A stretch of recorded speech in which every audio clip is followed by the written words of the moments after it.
well, thanks everyone. My name's Adie Sebastian.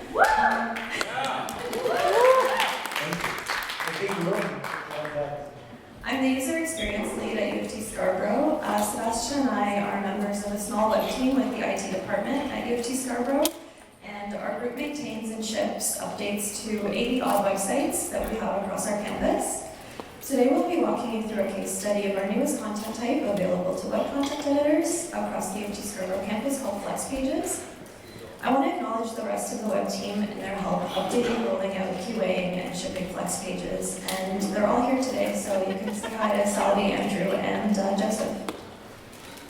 So we're going to be walking you through the problem space and how we define the problem, then the approaches we took to brainstorm, prototype, and usability test some lower fidelity prototypes. Sebastian will guide you through some development decisions and show you a demo of the shipped product. And then we'll look at how content editors are using Flex Pages, how we're rolling it out across campus, and what we've got on our roadmap. So the problem space, before I joined, the web team ran a survey with content editors, and one of the most predominant asks was for more flexibility in laying out and styling page elements. I was a little hesitant to base an entire project or new feature set on one survey data point, so part of our discovery phase included qualitative user interviews with content editors to understand what flexibility meant to them and what current pain points are with the tool set. And as you can see, this lack of flexibility in laying out a page persisted as a trend, and this is a direct quote from some of our user research, so it's a bit limiting for my team. The containers I can add are quite limited, and if I want to do something different, I always have to reach out to your team. So clearly we needed to make some changes. So based on user interviews, we further defined the problem space using how might we statements. These are a great way to get your executive team on board and keep the project scope focused. So here are just some of our how might we statements for kind of narrowing down the problem space. How might we offer content editors more flexibility and autonomy over their pages? How might we put up guardrails to ensure cohesive and consistent design? How might we create an interface that is familiar and easy enough to encourage content editors to try out? And how might we use well-supported contributed Drupal modules? So as a team, we discussed approaches before starting to prototype. We were a bit torn between two models, the drag and drop capabilities offered by tools like Gutenberg and Mercury Editor, or the more linear simplified approach of using paragraph sections to style and add content. Each approach has pros and cons, but ultimately we went with a linear page build, primarily because of the pros afforded of well-supported widely adopted modules, linear page build model being familiar to content editors, and greater control over the degree of customization and the bounds of flexibility that we could offer. So we then went into a prototyping and prototype testing phase. We determined what kinds of sections we wanted editors to be able to create by working backwards from a visual design. Here you can see just a snippet of that design. And then I worked to create a medium fidelity Figma prototype based on tasks that we wanted content editors to complete during a usability test. I had joined the team about a month before beginning work on this project, so I held daily prototype demos with the team to ensure feasibility with our Drupal environment and to pivot as needed. I conducted the usability test as a combination semi-structured interview, gut check on the visual design we created, and standard usability test with this medium fidelity prototype with 7 of our content editors. So just going to walk you through some things we learned from testing with editors that helped us improve our proposed interface and some findings that validated the model that we selected. So overall, the model of adding horizontal slices of content using a linear interface worked well. Participants intuitively understood the difference between columns and sections. Adding columns in a section, adding a CTA button to a section, and adding new sections worked well. Participants appreciate having colors and font styles to choose from. They also appreciated multi-column layouts and the ability to change the width of columns. And overall, they understood how to reorder or delete columns, and when adding multiple sections, how to reorder or delete sections. One thing we found was that participants rely really heavily on visual cues, so having effective and clear iconography was essential. To address this reliance on iconography and visual cues, we created a robust and consistent icon set for the interface components, and Sebastian and I also worked together to phrase the contextual alerts and helper text to help editors navigate through the interface. Some things that didn't test so well. So we wanted editors to be able to easily create properly nested accessible headings and to be able to do so across multiple sections in the interface if needed. Our first approach was to include a checkbox in a section called Inherit from Previous Section that would mark that heading as a subheading of the previous section. Now, as I talk about it, I also get confused, so clearly we needed to refine this. Participants didn't understand how this worked, and the helper text we provided didn't help them at all. So we iterated on that. At the page title level, we included the correct heading level in brackets to hint at accessible heading structure. At the section heading level, we included the correct heading level in brackets and provided guidance about proper heading structure, so when to use an H2, when to use nested headings, and so on.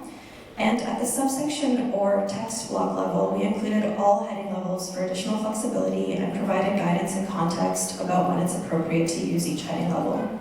And then we tested this again with content editors.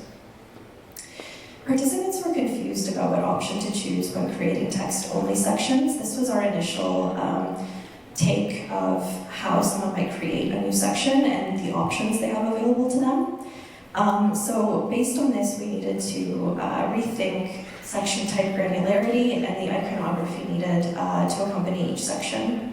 So this was our first attempt. Our second iteration, we tried to drop down without the iconography and more granular division of section types, but content editors were confused about the term column in this context, and not having icons also really impacted negatively the experience.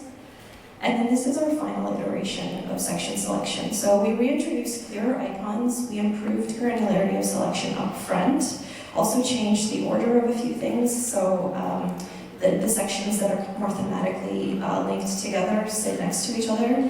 And we changed some of our language and description to reduce ambiguity. And again, we tested all three of these versions in subsequent usability tests with editors until we felt satisfied that this was meeting their needs. Participants initially had a hard time visualizing what a color palette would look like applied to the final page based on our first icon set iteration. So a more accurate preview was needed. So was more exploration and refinement of the color schemes. We were working at the same time that the Brand Hub was developing the new updated UFT branding. So we needed to make some changes and pivot with our design decisions as they were working. So this is iterating on those styling options. We kept all styling options consistent in the user interface using radio button selectors. We removed the option to vary heading style and kept headings very consistent based on the new brand guidelines.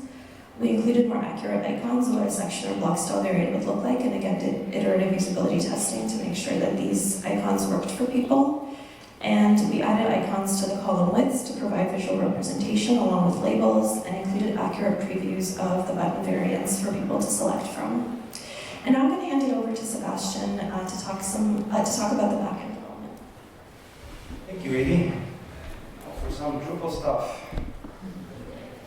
Exciting. Okay, so in the development stage, we started brainstorming modules that would help us improve the editor's interface. For the Add Node page, we used the type tree module to add visuals and meaningful descriptions to content types. We added sections to create structure and designed icons for content types to improve identification. And a few words about some tailoring we did in the backend interface. We used the nested paragraph architecture to optimize the editor journey. And here you can see the paragraph structure for cards, demonstrating that each item had a reference to a single sub-paragraph card. And we carefully curated the interface options for each of the paragraph items, and we added icons for easier identification, as Adie mentioned earlier. And here you can see we use a modal window when adding a new section. We implemented automatic scrolling to the item in focus to avoid confusion and improve the editor's experience. Whenever possible, we've assigned the appropriate heading level automatically. In this screenshot, the card headline can be either H2 or H3, depending on whether the section headline is filled by the editor, regardless of the assigned heading level. The typography for the card headline is always styled as a headline tree to ensure consistency. In our code, we utilize the popular atomic framework. This architectural approach enabled us to create reusable components that can be developed independently and without impacting the overall theme. Looking ahead, we plan to expand the library by adding more components as needed.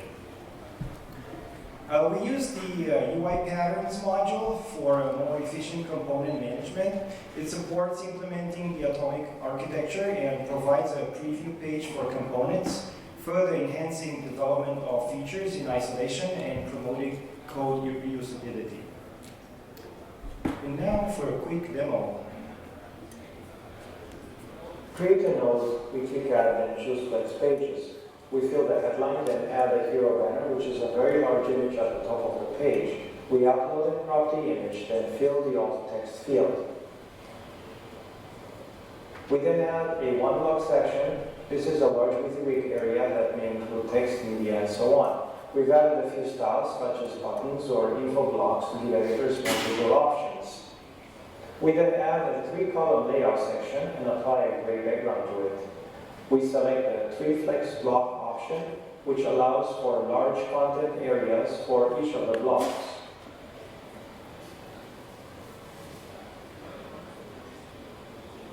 We are now adding a full-width banner, which editors use to break content on longer pages. We add our images before, then choose the position for the overlying text to the right. In the details area, we fill the optional headline and description. Note that we restrict the number of characters in certain fields and provide instant feedback for character limits. For most sections, we can add an optional button, which is easy to style and align. Cards are another type of section which may also be called CTAs. We provide either image or text-only card sections in 2 to 4 variations. Here we show a 3-image card section. As previously, we add, crop, and then fill our alt text fields for each of our images. The process for adding more blocks is similar, and we are now showing the page after adding a few other sections and saving. You can now see the output of the hero banner, blocks, cards, and image banner we demonstrated in the interface, as well as videos and other blocks we added. We now show that sections are easy to identify in the interface. They can be edited, moved, or deleted, which gives editors the power to create and experiment with many types of layouts.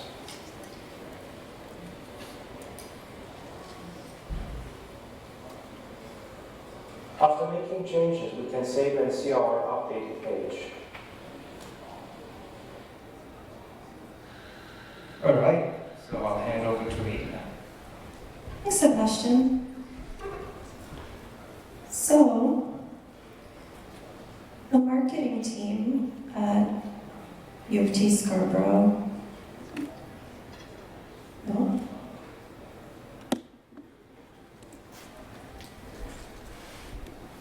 Okay, there we go. So the marketing and communications team.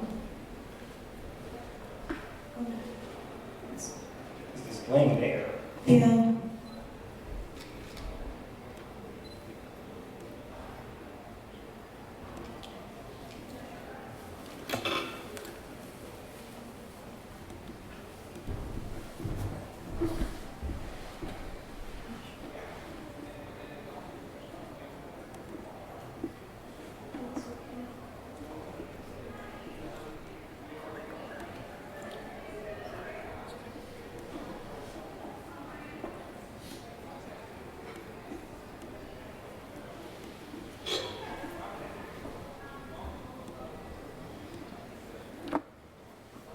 Well, you're sort of seeing it.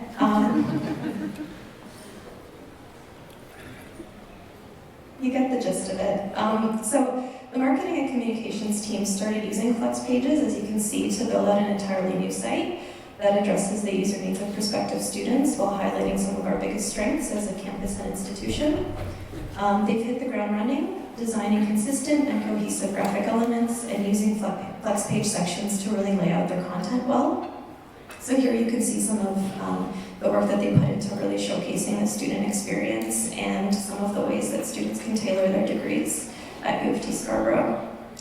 The admissions team also used Flex Pages for one of their most recent campus events, Fall Campus Day, and sent a recognition for it, saying that this new tool set allows them to create a web page that attendees found easy to navigate, looked great, and helped with giving directions quickly during a very, very busy event.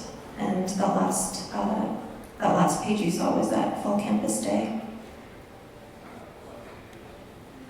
So we started rolling out some training.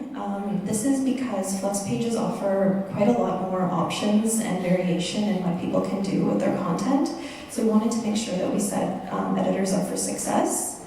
Editors sign up for a time slot, attend training, and then get access to Flex Pages on their own sites. Our training session is divided into 3 parts. First, we go over the mental model of Flex Pages, the different section types, and limitations of the tool that make front-loading content planning so important. Then we talk about how to leverage industry standard content design best practices and strategies. And we also have a hands-on or interactive component where people can build out their own Flex page using some content that we provide them with. And they can clarify anything that's confusing with us. We encourage them to try different ways of laying things out, and we also stress the importance of quality assurance testing any page, from doing a heading level check to ensuring there are no broken links. We also designed and sent out a feedback survey for our first few sessions to refine training. That feedback was instrumental in getting us where we are today and to the type of feedback you see here from editors that are really excited. We are offering a content-first, mindful design approach to using the technical tools we supply them with. And now, Sebastian's going to talk about what's next in our roadmap. Thank you, Adie. So, with Mercury Editor gaining more adoption and support, we may consider a switch at some point in the future. We're focusing on some ways to improve our Flex page model. For example, by allowing atomic conversions of regular pages into Flex pages. For now, they're separate and independent content types with no easy way to automate the transfer of data in between the two. With the introduction of the media module in CK Editor 5, we now have 2 discrete disconnected databases of imagery and media that content editors can access. One through the media module and one through the IMCE. Some of our Flex page sections draw images from media module and some from our IMCE. And we need to figure out how we will migrate everything into one place without data loss and while maintaining a smooth experience for content editors. We're taking an iterative approach to releases, meaning we didn't add all the section types we wanted in the first release of Flex Pages. The most requested additions were the accordion and image gallery sections, so we'll focus on adding these on our next release. We also want to add the option to copy-paste a section, so editors can simply replace content in a pre-created section rather than having to rebuild a similar one from scratch. Based on input we get from our end users, we're constantly evaluating and refining our visual design, and we're trying to figure out how we could do better in the future. Thank you so much. I don't know if